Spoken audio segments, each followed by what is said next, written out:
Bon, on ne va pas rentrer plus loin que ça, parce que je voudrais qu'on partage aussi maintenant, parce que si on voit cette complexité, et que l'unité n'est pas l'uniformité, et qu'il y a aussi une relation avec le masculin-féminin, et qu'il y a une relation avec la notion d'amour, alors c'est quoi l'amour?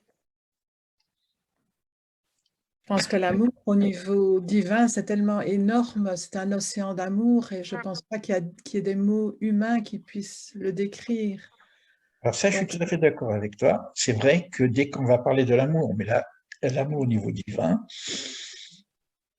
on ne peut pas en parler, on peut pas on dit on éprouve, mais on n'éprouve pas, quoi. On ne prouve pas, on éprouve.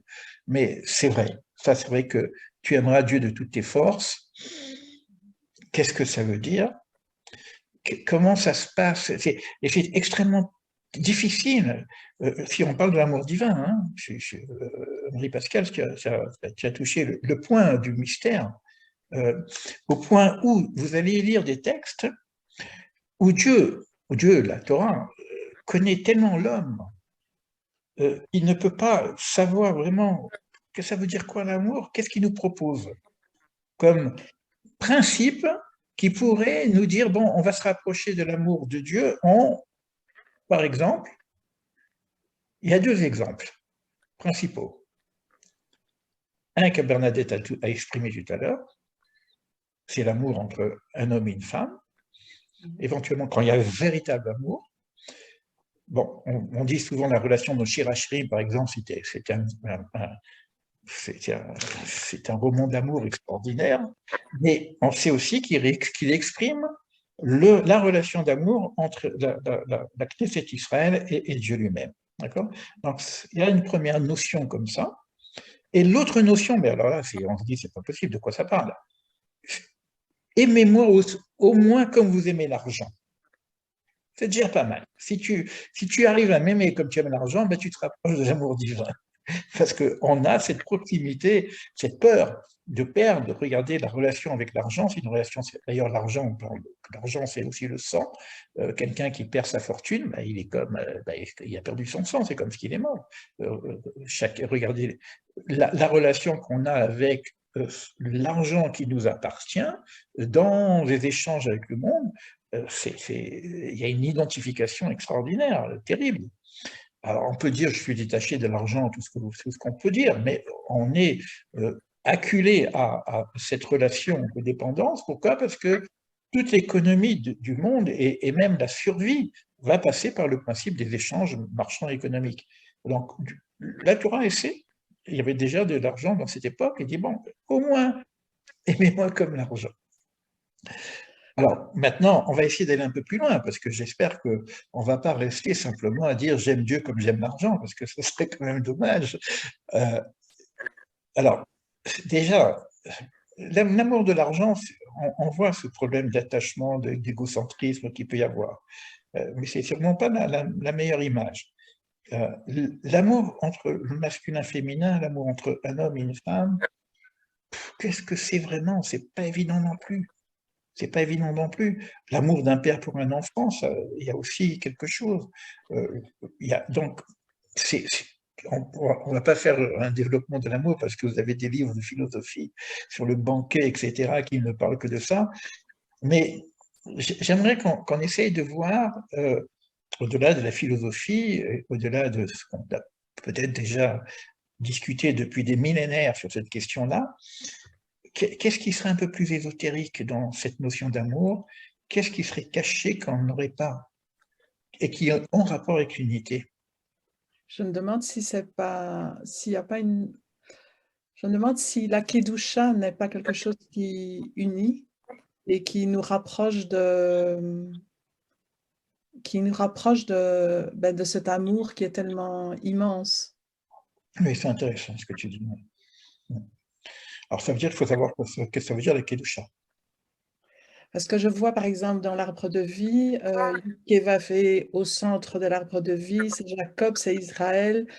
Ben, je vois l'amour de ce peuple pour Hachem, je vois la Torah, Et tout ce travail magnifique justement de Kedusha, et je me demande si finalement c'est pas ça dont les nations ont besoin et qui leur manque justement pour arriver à une meilleure connaissance de qui est Hachem.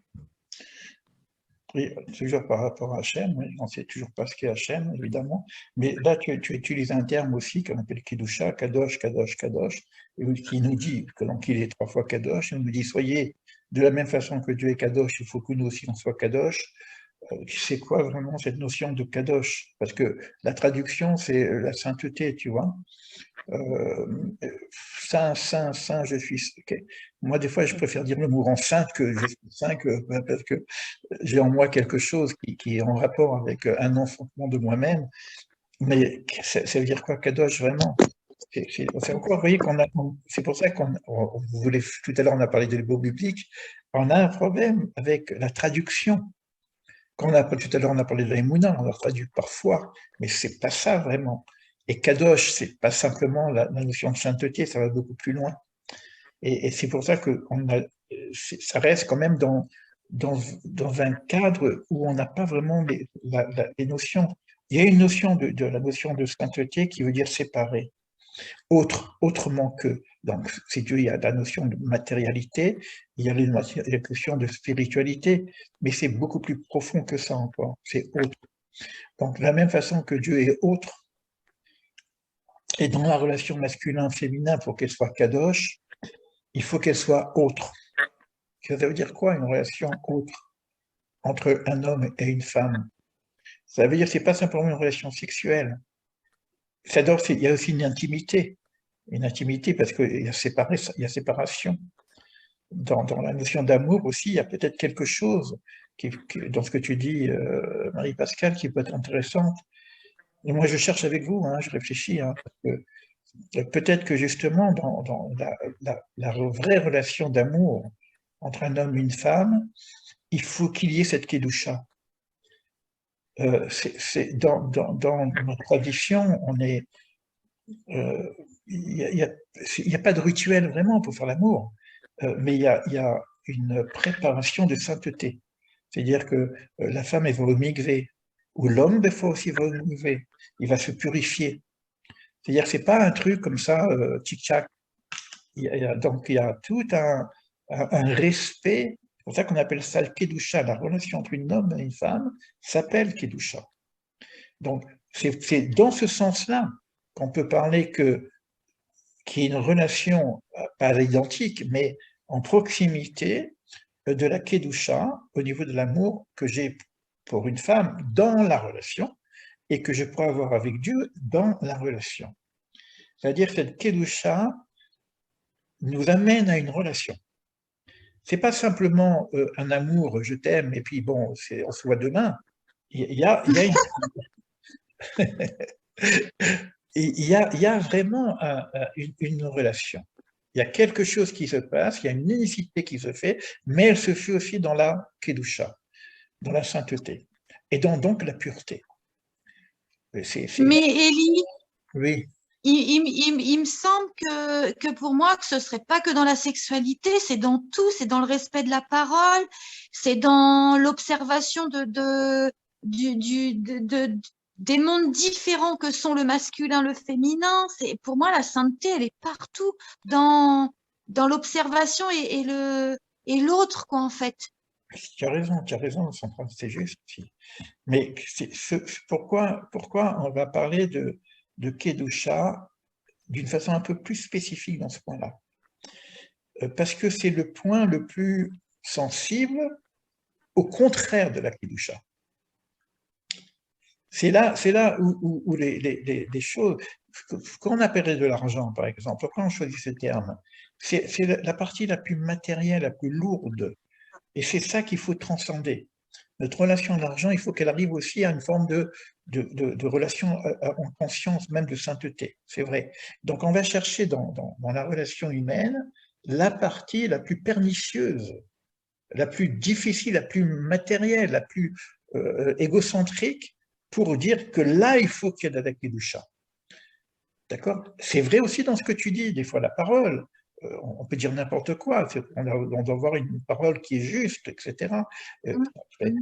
Mais en même temps, sachant que la relation masculin-féminin dans la relation sexuelle est une des parties les plus difficiles au niveau de la kedusha, c'est là où il y a la plus grande kedusha.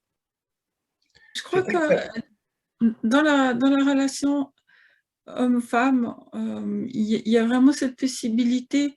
J'avais entendu une fois que c'était très beau, que c'était d'abord les âmes qui voulaient s'unir et qu'après ça s'incarnait en bas. Et il y a cette possibilité de vivre ces deux plans, en fait.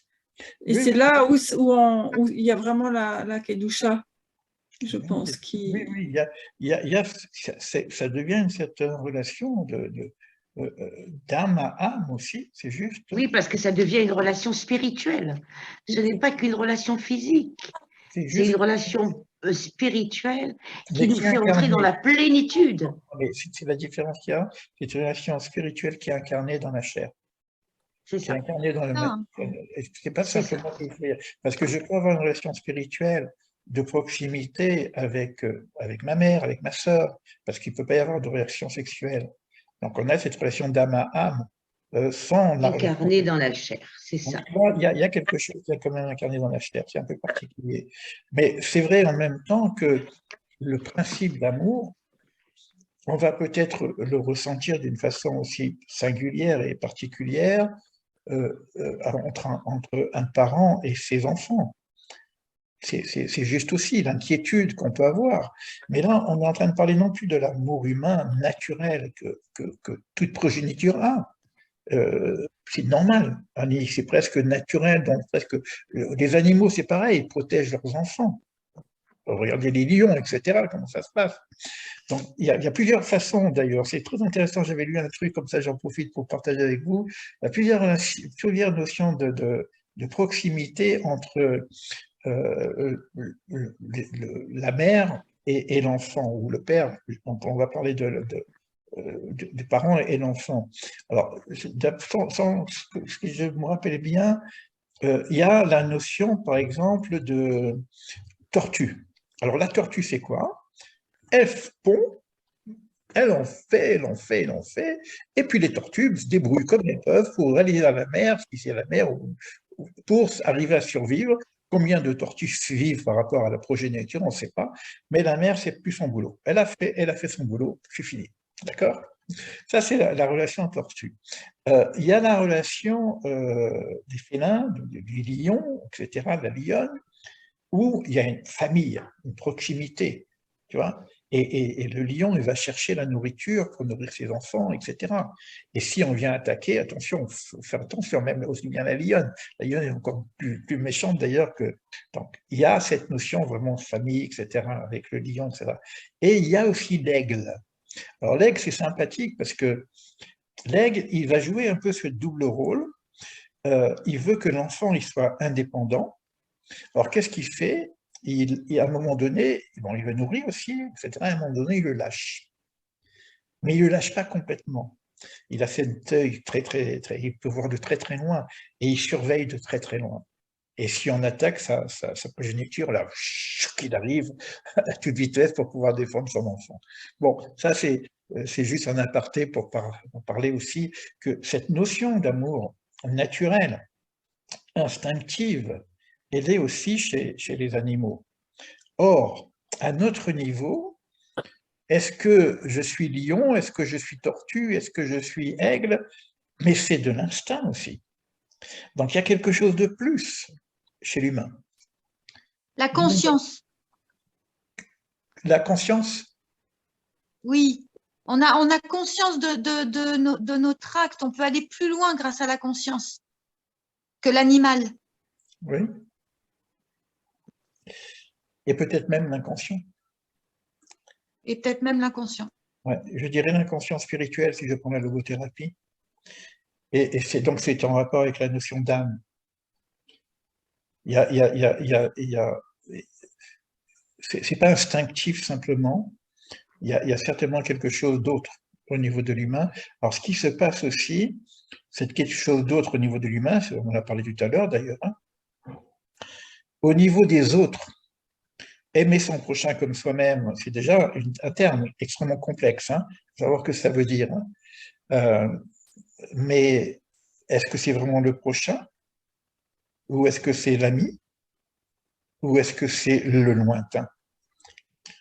Or, qu'est-ce qu'on voit dans la Bible? C'est que le premier prochain est tué par son frère. Caïn tue Abel. C'est-à-dire que déjà, dès le départ, on voit qu'il y a une difficulté d'amour, de l'altérité. Et il faut retrouver cet amour qui est perdu de l'altérité qui fait que le monde est organisé par division. Alors, tout à l'heure, c'était l'introduction qu'on a fait, que c'est vrai que si les humains arrivaient à retrouver cet amour inconditionnel d'altérité avec pas son prochain, mais aussi avec son lointain, on aura peut-être un peu plus de chances de retrouver l'amour divin. Vous voyez que c'est pas facile, hein, tout ça. Hein. C'est intéressant parce que on voit que c'est pas facile. Et de la même façon qu'on nous dit, ne dites pas mon nom en vain, c'est arrêtons de parler de Dieu sans arrêt, sans savoir de quoi on parle. Je me dirais que peut-être qu'il faut arrêter de parler d'amour sans savoir ce dont on parle. Parce que c'est les mêmes mots qu'on utilise pour dire j'aime ma femme et j'aime la pizza. C'est quoi cette histoire? Alors, il y a un seul mot pour dire aimer. Et puis, aimer, c'est une action, c'est un verbe actif. Donc, vous voyez que c'est pas Moi, simple. j'ai inventé un mot pour ça, parce que c'est vraiment embêtant cette histoire, comme vous dites, de la polysémique des mots. Il n'y a qu'un Oui. mot pour décrire tout. Et ben, j'ai inventé pour l'homme et la femme. En Oui. fait, c'est l'âme, A-M-E, un tiret, et our, O-U-R, parce qu'en anglais, our, ça veut dire notre. C'est l'âme, our. C'est joli, oui. Comme moi, des fois, j'écris ami avec un accent circonflexe. Quand c'est vraiment un ami, bah, c'est une relation d'âme, ami. C'est différent de copain. Ça, Un copain, exactement. on partage le pain. Mais un ami, c'est une relation d'âme. Et il est juste aussi que l'amour, l'amour dont nous sommes en train d'essayer de comprendre, c'est aussi une relation d'âme. Mais si je veux aller dans la complexité de la chose et du mystère, quand je dis que vraiment au fond, on ne sait pas ce que c'est l'unité, au fond, on ne sait pas ce que c'est l'amour, parce que si on dit ce que tu viens de dire, Sandra, je vais te demander, mais c'est quoi l'âme? Tu vois? Et l'âme, c'est l'étincelle divine pour moi. Oui, mais qu'est-ce que c'est vraiment? C'est un mot. Est-ce que je sais vraiment ce que c'est l'âme? Qu'est-ce que je sais vraiment ce que c'est l'étincelle divine? Est-ce que je suis en relation avec mon âme? Est-ce que je sais ce que mon âme veut? Je connais les besoins de mon âme?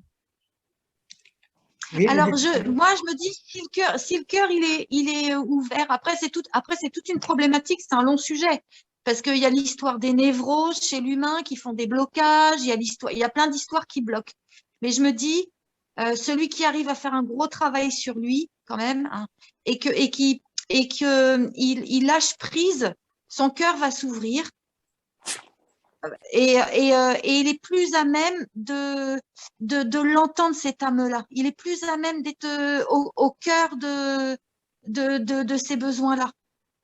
Alors que s'il est envahi de tous les trucs au quotidien et tout, il va pas l'entendre. S'il n'a pas voulu se défaire de ses problématiques, il ne l'entendra pas non plus. Mais vrai, je ne sais pas si tu imagines tout le travail qu'il faut faire. Ah si, je m'imagine bien parce que j'y suis. Hein. Oui, non, mais tu vois que c'est pas facile. Parce que c'est se dépouiller de tous les attachements matériels qu'on a, se dépouiller de son ego, se prendre une certaine distance par rapport à soi-même. C'est pas facile. Est-ce que c'est pas ça? Rejoindre l'unité de Dieu. Dieu, est-ce qu'il a tout ça? Lui, est-ce qu'il s'embarrasse de tout ça? C'est vrai, mais c'est pas facile. C'est un vrai travail. Pardon. Est-ce que je peux revenir sur quelque chose? Oui, vas-y, Bernadette. Je voudrais revenir sur le « je serai qui je serai ». Donc, si l'on entend bien, il y a la promesse d'une ère messianique qui fera de la terre, Malchout, un royaume. Et en même temps, je vais oser une impertinence. Est-ce que le « je serai qui je serai » ne veut pas dire aussi « je serai ce que vous ferez de moi ». Autrement dit, est-ce que ça ne veut pas dire aussi, je vous propose une alliance, à vous de prendre ou de ne pas prendre? Est-ce que tu comprends ce que je veux dire? Non, je comprends très bien. C'est quelque chose qui est dit aussi hein, dans les enseignements, dont je serai qui je serai. De la même façon que vous êtes avec moi, que vous avez cette relation avec moi, moi je serai avec vous. C'est-à-dire que si moi j'ai une relation comme ça, banale avec le divin, la relation avec le divin, elle sera banale. D'accord? C'est ce qu'on appelle une altérité, mais en même temps une réciprocité. Je serai qui je serai en fonction de la façon dont moi je serai. C'est un peu ce que C'est vient de dire ça, Sandra aussi, tu vois, la c'est ça. façon. Voilà. C'est pour ça que le travail va se faire chez nous. La relation avec le divin va se faire chez nous, par le travail qu'on va faire sur nous-mêmes. On n'a pas encore parlé de Teshuvah non plus. Et quand on voit le tétragramme, et on a parlé de l'âme, la Teshuvah, c'est ce mouvement de l'âme, le retour du Hé et la prise de conscience qu'on doit changer quelque chose. Et C'est vrai, c'est ça aussi. Vous voyez qu'on a fait super, on dit beaucoup de choses. Hein. Donc déjà, vous avez quand même pas mal étudié, parce que le travail qu'on doit faire sur soi-même, on a parlé de dépouillement, de nettoyage, de pureté, propreté et tout ça. Il y a aussi ce travail de teshuva. Donc la teshuva, ça veut dire encore, c'est des mots en hébreu, il faut savoir qu'est-ce que ça veut dire. Et donc il faut travailler sur le mot teshuva. Et on dit que même la teshuva est créée avant la création du monde. Pourquoi? Parce qu'on sait que l'homme va fauter. Et du fait que l'homme va fauter, il y aurait une possibilité de réparation par la teshuva, d'accord? De revenir sur la faute. Donc la première notion de teshuva, c'est revenir sur la faute, parce que un travail d'épuration, c'est aussi un travail de toutes les erreurs que j'ai pu faire dans ma vie. Donc il y a une nécessité, parce que sinon on tombe dans le karma, et je suis prisonnier de toutes les fautes que j'ai faites. Donc j'avance avec des boulets, et puis j'attends de revenir dans une prochaine incarnation pour pouvoir m'en sortir. Non, on a la possibilité dans notre vie de lâcher du lest et puis d'enlever nos boulets en fonction de la teshuva, ce qu'on appelle la repentance, le regret des fautes qu'on fait, etc. Il y a aussi des niveaux de teshuva sur teshuva, il y a plein de niveaux sur cette notion de prise de conscience des erreurs qu'on fait, c'est la première notion. Et si j'ai pas ça, évidemment, la proximité s'éloigne, parce qu'à chaque fois que je faute, la véritable faute, c'est par rapport à la proximité vis-à-vis du divin. À chaque fois que je fais une erreur, il y a un éloignement qui se fait. C'est un peu je serai qui je serai dont on vient de parler. Ça, c'est la première notion. Mais au-delà de la faute, il y a une autre notion de teshuva. Je vais en parler même de deux fautes, de deux notions. Une que j'ai écrite ce matin. Il y a aussi la responsabilité d'une faute que je n'ai pas faite. C'est-à-dire que je suis responsable de réparer le monde dans l'état où il est, mais ça ne me concerne pas, c'est pas moi qui ai fait. On peut parler de la faute d'Adam Arishon, etc., du premier homme, etc. Donc je suis co-responsable de l'ensemble des erreurs qui se font à travers les hommes. Donc je participe à la réparation universelle à travers les hommes. Donc ça aussi c'est notre teshuva. Je participe à la reconstruction du monde qui est tombé. Ça s'appelle aussi teshuva. C'est pas moi, mais je suis co-responsable, donc je participe. Ça, c'est une notion que c'est assez importante. Et là, ce que tu viens de dire, Marie-Pascale, c'est aussi ce qu'on appelle la chouve-hé, le retour au hé. C'est réintégrer le hé divin. Comme Yudke Vavke, il y a des hé. Alors, c'est des trucs un peu plus complexes, mais ça, c'est pour, au-delà de la faute, que je parle, que ce soit la mienne, ou que ce soit des fautes collectives, ou que ce soit les fautes premières, comme Caïn et Abel, comme on vient de parler, comme Adam, Arishon, tout ça, tout est, la Bible nous donne toute une liste, en fin de compte, des erreurs que tout le monde fait, plus ou moins, et puis c'est à nous de, pratiquement, ils sont également en nous, et on doit les réparer. Je pourrais presque dire même que le monde lui-même n'est pas fini. L'homme n'est pas fini, donc on doit aussi faire tchouva par rapport à la finitude, à la complétude de ces choses-là. Voilà, je reprends. Excuse-moi, tu as dit la chouve et la chouve, c'est revenir, retour. Parce que la teshuva, c'est un retournement, c'est un revenir. Oui, et le hé. Le hé. Le hé divin, oui.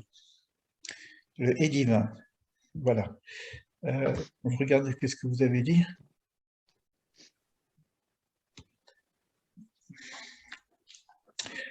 Est-ce que vous avez d'autres échanges à faire?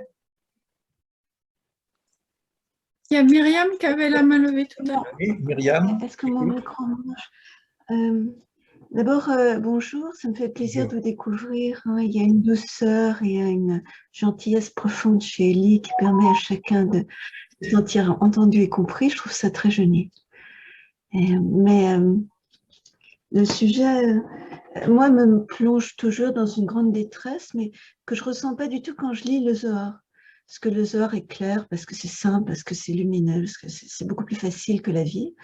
Mais dans la vie réelle, les interdits qui figurent dans la Guémara sur cette confusion que Elie, tu fais encore entre femme et réceptacle, qui m'affole complètement, qui me désespère parce que je suis dans mon époque, je suis au XXIe siècle, je suis active et passive, je suis masculin et féminin au sens ancien du terme, je suis être humain, je suis vivante, j'aime étudier, j'aime faire la cuisine, l'un n'empêche pas l'autre, et j'attends, si je suis un jour avec un homme, qu'il fasse la cuisine et qu'il étudie.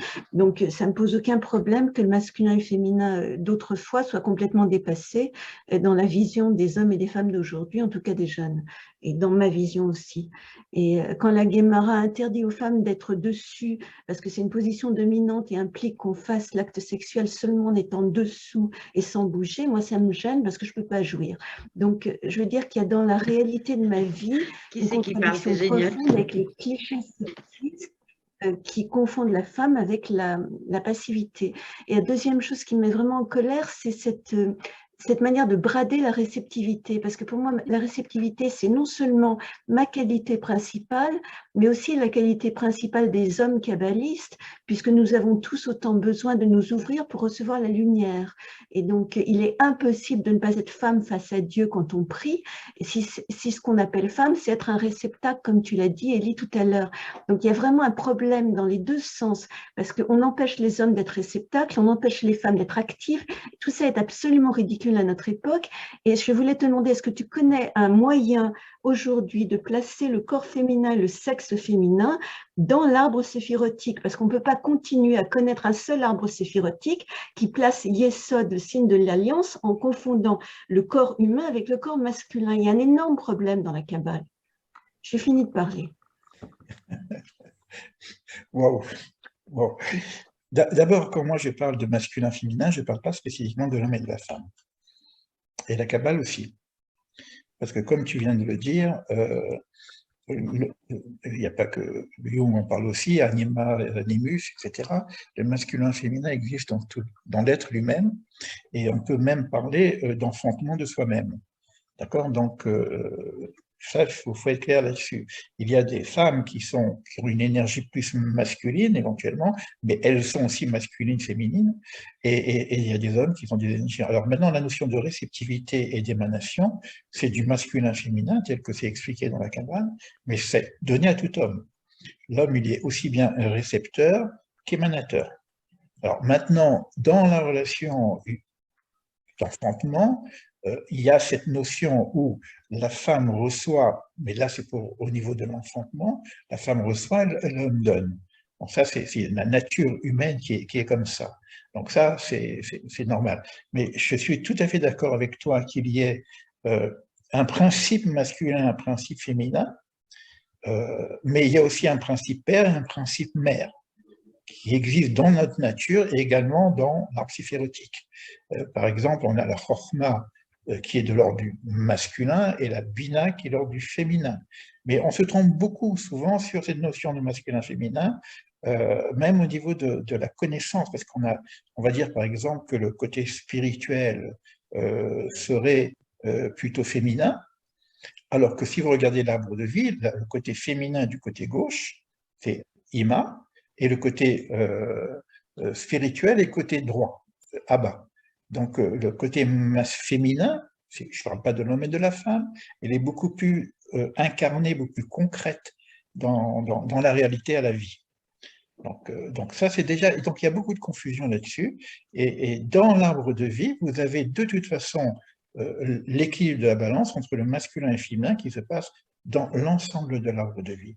Et également, au niveau de Yesod, il y a une partie féminine et une partie masculine. Aussi au niveau de la et est-ce que tu pourrais me donner un texte là-dessus, parce que j'en ai jamais vu, et j'ai lu par contre des textes de femmes en Israël, en anglais, qui s'interrogeaient beaucoup sur ça, mais toujours à partir de textes de référence où Yesod, c'était le sexe masculin. Oui, c'est un peu complexe, hein, parce que par exemple, la Malchout peut être aussi le côté féminin, puisqu'il y a une relation masculin-féminin entre Yesod et Malchout, d'accord? Donc, oui, bien sûr. Dans ce cas-là, la femme n'est que Malchout, elle reçoit tout, mais elle est toujours en passivité. Il faut faire attention quand même. Moi, je veux bien rentrer dans ce discours, mais ça demande, soit je dis, je prends les textes, j'ai une certaine confiance à la structure telle qu'elle nous est donnée, mais il y a des vraies questions qui se posent. C'est-à-dire que ce n'est pas des remises en question. Parce que si les remises en question, moi, ça ne m'intéresse pas parce qu'on rentre dans des discussions qui vont être très, très complexes. Par contre, des questions, oui. Les mises en question et non pas les remises en question. Donc, il faut revoir un petit peu comment… La structure divine elle-même, elle est masculin-féminin. On parle de Dieu le Père, mais on ne parle pas de Dieu la Mère. Moi, je vais dire ça. Mais s'il y a Dieu la Mère, ça existe aussi. Donc, la Ima, parce que tout ça, c'est du divin, la notion de Ima, c'est Dieu la Mère. Donc, ces choses-là existent.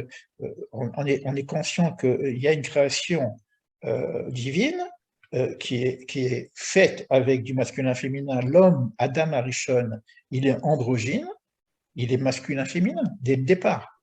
Et lorsqu'on, soi-disant, on sépare l'homme en deux, ça ne veut pas dire que d'un côté, il n'y a que du masculin, de l'autre côté, il n'y a que du féminin. C'est encore faux. Parce que c'est comme deux jumeaux, à la limite. Mais il va y avoir des fonctions un peu plus masculines, des fonctions un peu plus féminines. Rien à voir avec ce que nous connaissons, nous, de l'homme et de la femme. Au niveau des fonctions, hein, émanation, réception, etc. C'est assez complexe. Donc, il y a bien… par exemple, la partie de… Je vais rentrer un petit peu en détail, mais pas trop, parce que sinon ça nous amène dans une complexité kabbalistique que je ne peux pas… Aujourd'hui, il faut prendre les textes, etc. Mais si vous prenez ce qu'on appelle le petit visage, donc vous avez en haut deux visages qu'on appelle la mère et le père, Abba et Ima, qui vont engendrer une première notion de qu'on appellera un petit visage. Ce petit visage est aussi de l'ordre du masculin, mais qui est en relation avec l'autre visage, qui est un visage féminin, et il doit y avoir une relation séphirotique entre le masculin et le féminin. Or, la relation séphirotique, elle se fait de la même façon que dans la relation humaine, il y a une relation aussi au niveau sexuel, et on parle de ces choses-là dans la Kabbale. On parle de la relation apparemment d'amour, mais aussi de ce qu'on appelle le coït. Il y a quelque chose comme ça. Après, il va y avoir ce qu'on appelle la gestation, après, il va y avoir l'enfantement, après, il va y avoir l'allaitement, etc. Mais il faut accepter que la nature humaine est comme elle est. Par exemple, un homme, aujourd'hui, n'a pas de matrice pour pouvoir garder la gestation. Donc, ça se passe par le féminin. Donc, il y a une notion de matrice qu'il faut découvrir. Et il y a des questions dans la Kabbale, dans ce sens où tu parles, Myriam. Parfois, on se pose des questions, mais vraiment, d'ailleurs, c'est un des cours sur le Zohar, on se dit, mais comment c'est possible? Parce qu'à un certain niveau, on ne voit pas la matrice. Or, on ne peut pas avoir d'enfantement ou de gestation sans la matrice. Où est la matrice? Où est la mère? Tu vois? Donc, ces questions se posent. C'est des questions qui sont assez complexes, mais elles se posent. Et elles existent quand même dans la partie de la Kabbale. Après, tout le problème du problème qui est entre les hommes et les femmes, c'est un problème social. C'est un autre problème qui se pose. Bon, en tout cas, ce n'est pas l'objet de la réflexion que j'ai aujourd'hui. Mais en même temps, c'est vrai que c'est des choses qui sont extrêmement délicates parce que apparemment, et je comprends ce que tu veux dire, Myriam, hein, quand tu lis le texte, même le Zohar, hein, on a un sentiment de misogynie énorme, et même à repousser. Non, pas du tout dans le Zohar, dans les textes d'union. Alors moi, je vais te donner l'explication de ce que je suis en train de dire. On parle du mal. Donc le mâle, ça s'appelle Ra. Or, le Ra, dans le Zohar et dans toute la Kabbale, c'est du côté féminin.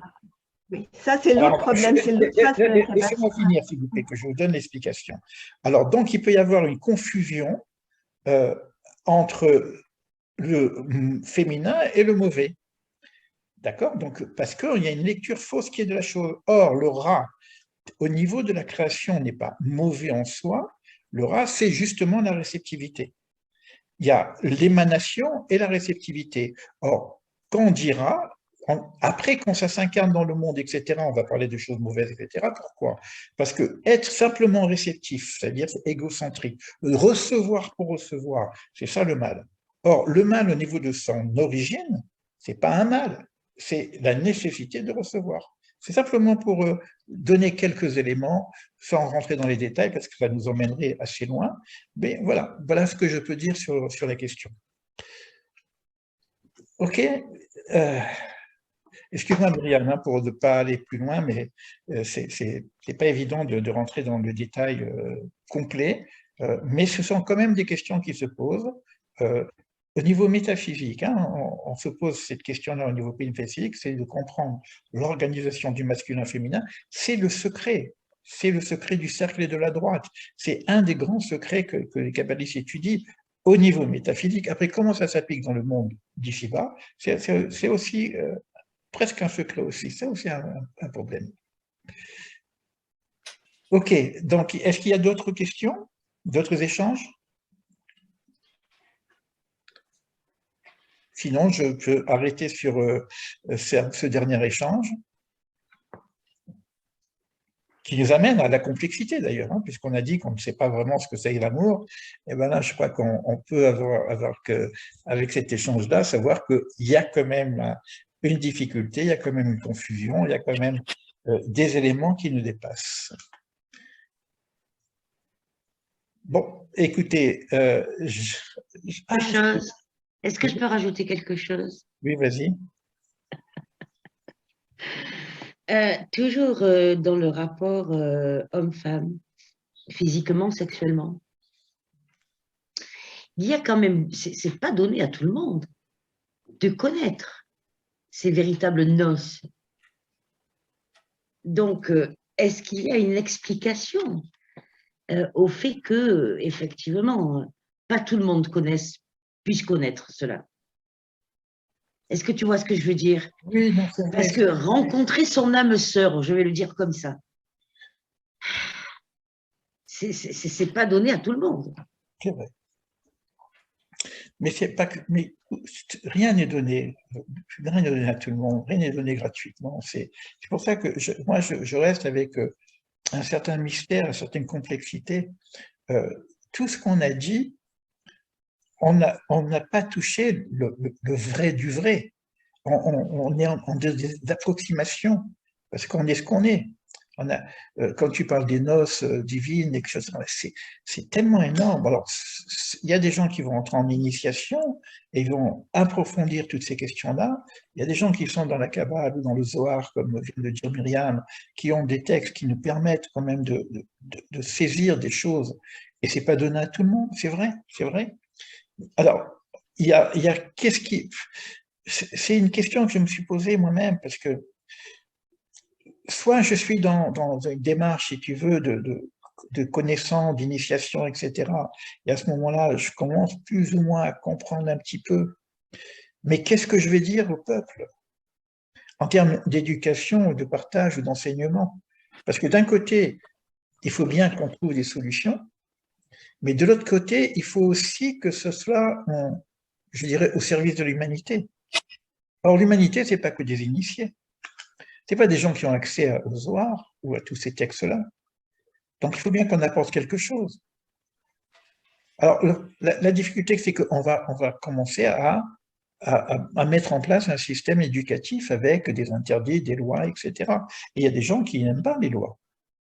Donc, dans la relation d'amour aussi, il y a des règles qui sont proposées pour essayer de comprendre un peu la chose. Alors maintenant, dès qu'il y a des règles, il peut y avoir aussi la résistance qui dit, moi, je ne vois pas les choses comme ça. Donc, c'est extrêmement complexe. extrêmement complexe.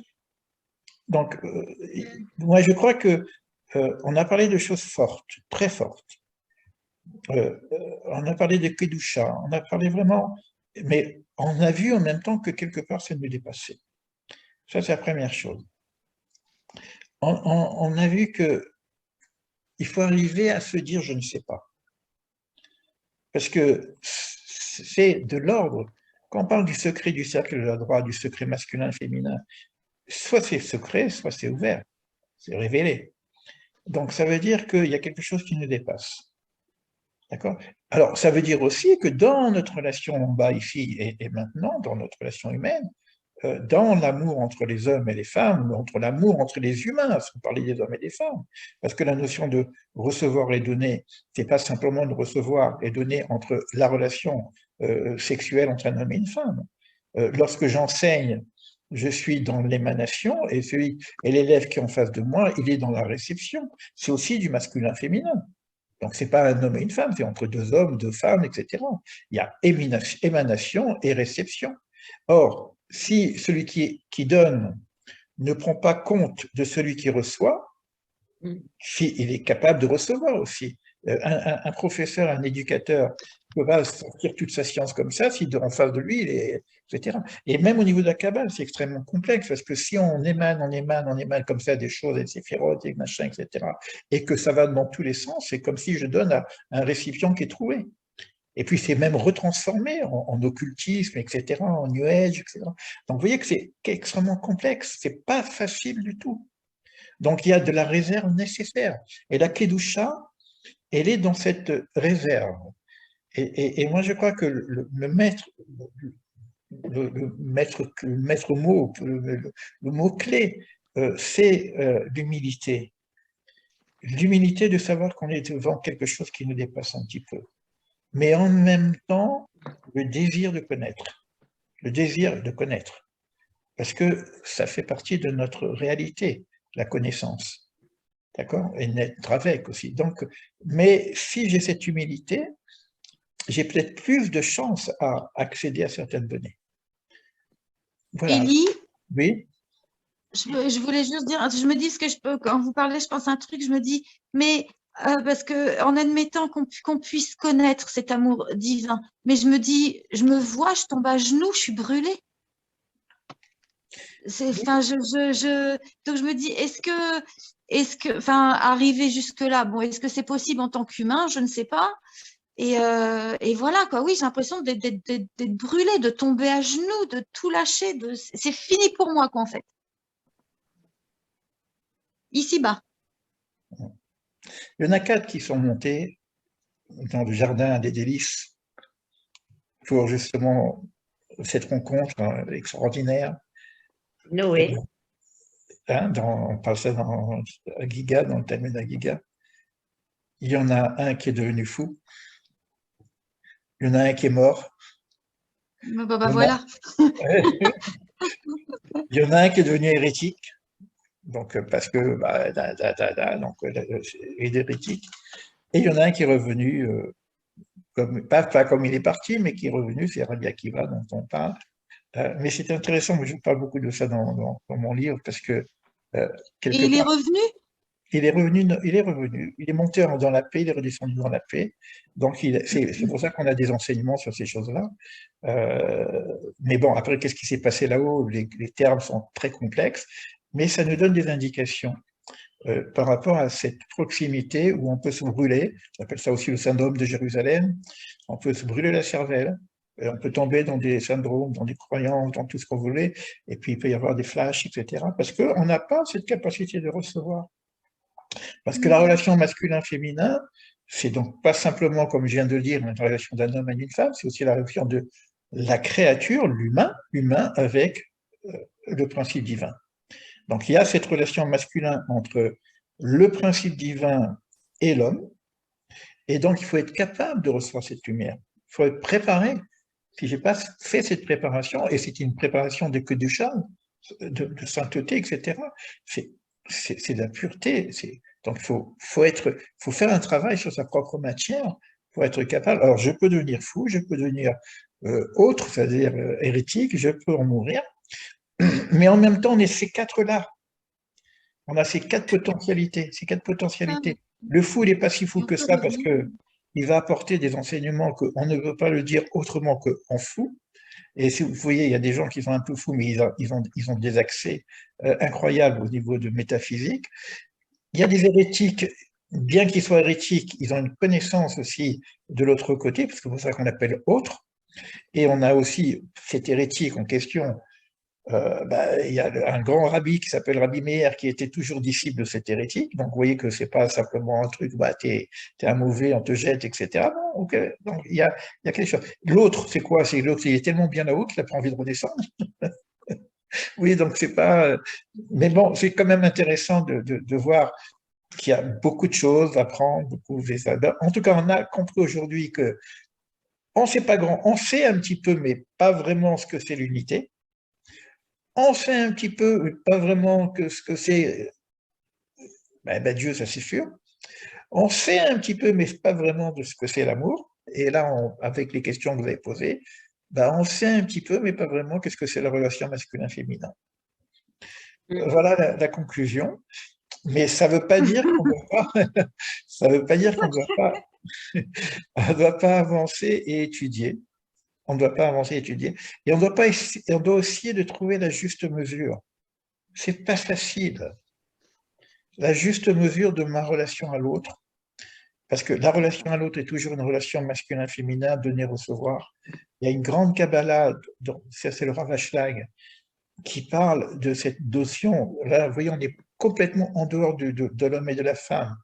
C'est ce qu'on appelle le recevoir et le donner. J'en parle souvent, on en échange beaucoup, etc. Il y a toujours un équilibre entre recevoir et donner. Alors, il y a la notion de recevoir pour recevoir. C'est ça l'égocentrisme. C'est ça la notion de mal. Je reçois, je veux manger le monde, je reçois, je reçois. Donnez-moi, donnez-moi. Donnez, donnez. Okay. Mais non, il y a aussi la notion que je donne, et parce que je donne, je reçois. C'est pas mal. Mais l'objectif, quand je dis je donne et je reçois, j'ai quand même une intentionnalité de recevoir. Mais c'est pas mal. Pour recevoir, tu donnes. Parce que tu as donné, tu reçois. D'accord? Et il y a aussi celui qui dit je donne pour donner. Il est que masculin, ça veut dire quoi? Il est le bon Dieu, il ne reçoit pas pour pouvoir donner. Donc, il y a et il y a ce désir de donner. Mais pour donner, il faut recevoir.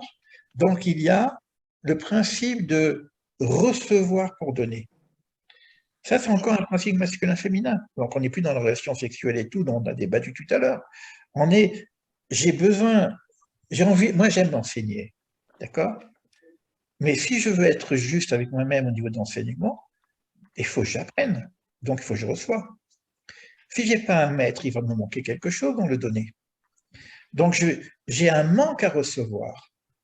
Mais ce manque à recevoir, ce manque de connaissance, c'est pour être plus juste dans l'enseignement. Un professeur, il apprend toujours. Il n'est pas toujours en train d'enseigner. S'il n'étudie pas, il ne peut pas enseigner. Donc, quelqu'un qui travaille, il ne travaille pas pour se créer un compte en banque pour lui-même. Il va certainement donner. D'accord? Mais moi, j'ai besoin, par exemple, de recevoir, on va parler au niveau matériel, au niveau de l'argent, puisqu'on a parlé, mais j'ai besoin pas simplement pour ma nourriture. J'ai besoin aussi de donner. J'ai besoin de participer, de donner à qui on a besoin, j'ai besoin de donner à mes enfants, etc. Il y a toujours ce cadre recevoir et donner. C'est encore dans la question de masculin-féminin. Donc, voilà. Et vis-à-vis de Dieu, puisqu'on parle de ça, il y a cette relation masculin-féminin. Pour aller un peu plus loin de la discussion qu'on a eue tout à l'heure entre l'homme et la femme, est-ce qu'il n'y a pas aussi une relation masculin-féminin inversée? Parce que l'amour, c'est principalement donner, c'est pas recevoir. Or, quand je dis l'amour divin, c'est pas recevoir du divin en moi. Ça, c'est féminin, c'est naturel, c'est normal. Mais l'idée d'aimer Dieu, c'est pas de recevoir. Vous voyez que là encore, mais ça veut dire qu'il faut donner. Mais qu'est-ce que je peux donner à Dieu qui est tout? Ça veut dire que si je donne à Dieu, il manque quelque chose. Or, L'idée d'aimer Dieu, ça n'a pas de sens dans la mesure où si elle n'est basée que sur recevoir. Vous voyez la complexité du truc? Alors, qu'est-ce que je peux donner à Dieu? Eh bien oui, je peux donner à Dieu quelque chose. Je peux donner au projet divin. Pas à Dieu lui-même, parce qu'il est tout. Mais il a un projet. Il a un projet d'une société. Il a un projet d'un monde. Il a un projet d'amour entre les humains. Eh bien, ça veut dire que quand je donne à l'homme, qui est une créature divine, eh bien, je donne à Dieu. Quand j'essaie de construire un monde meilleur, selon le principe divin, selon le principe de la création, eh bien, quelque part, je suis dans la relation masculine vis-à-vis de Dieu, puisque je travaille en tant que donneur pour le principe divin. Vous comprenez que là aussi, on peut avoir quelque chose, hein, parce que c'est principalement une énergie de donner quelque part. On va loin avec ces choses-là. En tout cas, bon, c'est très intéressant. Merci à vous tous. Merci de vos interventions. Merci Élie, merci beaucoup. Bon, je remercie tout le monde parce que des fois, je suis un peu déstabilisé parce que ça me dépasse, mais en tout cas, tant mieux. C'est bien aussi. Ça fait partie du jeu de vérité et d'être authentique. Vous n'avez pas l'air déstabilisé, Élie. Hein. J'ai été un peu déstabilisé. Mais Myriam, elle a été. Myriam, elle a surpris tout le monde. Oui, bon, mais mais c'est bien parce qu'elle est dans la réalité. Elle a parlé de sa réalité, elle a parlé de la réalité, c'est vrai. Et il faut savoir répondre à ça. Si on a les réponses. Non, moi, j'ai pas les réponses de tout. Mais il faut recevoir aussi les questions, parce qu'il y a des gens, non, ça c'est pas dans le sujet, excusez-moi. Non, moi je suis pas. C'est bien parce qu'il n'y a pas de tabou. Il y a quand même des tabous, mais en même temps, je veux dire qu'il y a du sacré, il y a du pas sacré. C'est compliqué. Mais en même temps, il faut être ouvert à l'entendement, parce que quand c'est une question, j'ai dit, hein, où moi je suis moins ouvert, c'est la remise en question. On peut remettre en question, hein, c'est évident, parce qu'on n'est pas obligé d'accepter toutes les bondieuseries qu'on se raconte. Hein.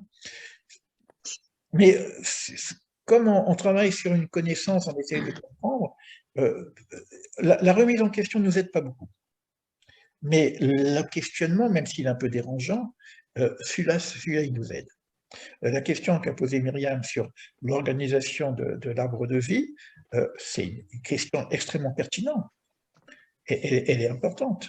Et il faut savoir, même si on ne sait pas, au moins il faut intégrer cette question pour pouvoir les chercher dans le texte des réponses. Voilà pour... Il y a des réponses, je suis très intéressée. Non, il y a des réponses. Mais il n'y a pas toutes les réponses. Merci Élie, merci beaucoup. Il n'y a pas toutes les réponses. Acceptez cette idée-là qu'il n'y a pas toutes les réponses. Il y a le mur de Planck et il y a le bon Dieu qui se cache un petit peu derrière le mur de Planck, qui se planque. Voilà, ça, il faut accepter aussi cette idée-là. Allez, je vous aime et je vous dis à bientôt. Merci beaucoup, Élie. Merci Élie. Merci mille fois. Au revoir. Bonne soirée. Bonne soirée. Ok, je vais couper. Merci, Élie. Merci, à bientôt.